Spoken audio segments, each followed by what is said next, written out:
Okay, in this tutorial we are going to cover insurance. Um, as a disclaimer, I am not an attorney.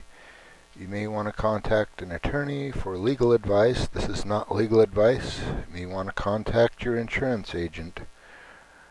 But what we are offering here are several choices for insurance that you can offer to your renters. The first one here is insurance included.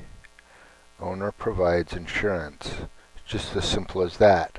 I did that for a long time. I used MBA insurance. It cost me about $35 a month, which comes out to about $12 a rental, $4 a day.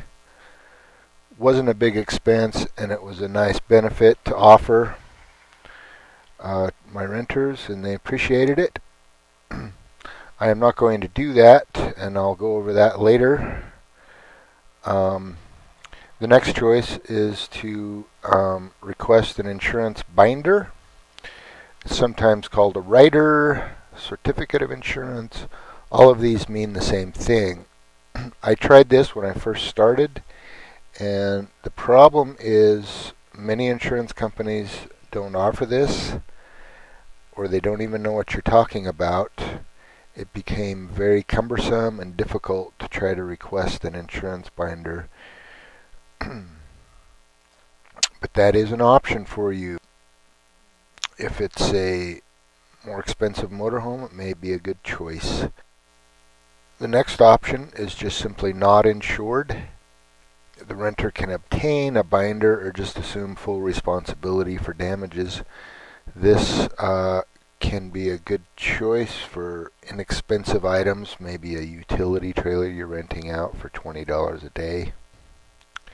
The next one is MBA Choice. This is a program they offer for motorhomes only. You are going to pay part of the insurance, and each renter is going to pay a daily fee. Starts at around $14 a day. You want to put your MBA policy number here, and then there will be a link on your listing where they can go to MBA and apply directly for your insurance. This is a great choice if you have a more expensive motorhome. The next option is insurance additional. Now, if you had MBA insurance for a travel trailer and you were paying $35 a month, you could choose this as an option, and the insurance is not optional, it's just additional. You want to enter here how much you're charging per night. I'll put $5 there for the example. This is a great option for those of you who are insuring through MBA or somebody else. You can offer a lower nightly fee on your RV and then add the insurance when they reserve it.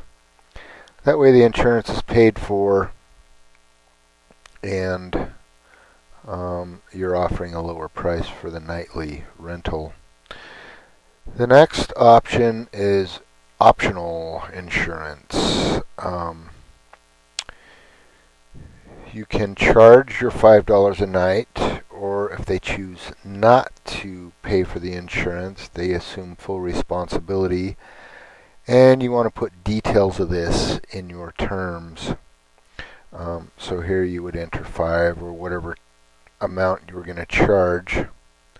And this is what I'm going to be using as other insurance.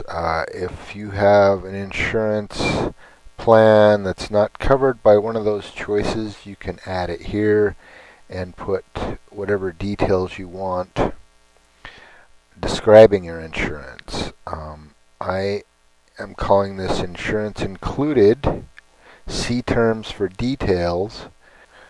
This is what equipment rental companies do. They offer an insurance that's a percentage of the rental. But if you read the terms, The only thing that it covers is normal wear and tear. If you overload that machine, say it's a backhoe and you break the arm or you break one of the hydraulic lines because you're putting too much weight on it, that is not covered by their insurance and you have to pay for it. They're going to try to charge your credit card. If you paid cash, then they're going to send you a bill. And if you don't pay the bill, they're going to send it to collections and it's going to go to your credit history. And then they're going to go to small claims court to collect, and they will win because you signed the contract and you'll pay whatever they charged you to repair it. I'm not going to charge for this other insurance included. See terms for details. I'm just going to include it, and from my experience of 5 years of renting out trailers, I don't believe I'll ever have a problem. The problem I have with MBA at this point is most of my trailers are older than 10 years old.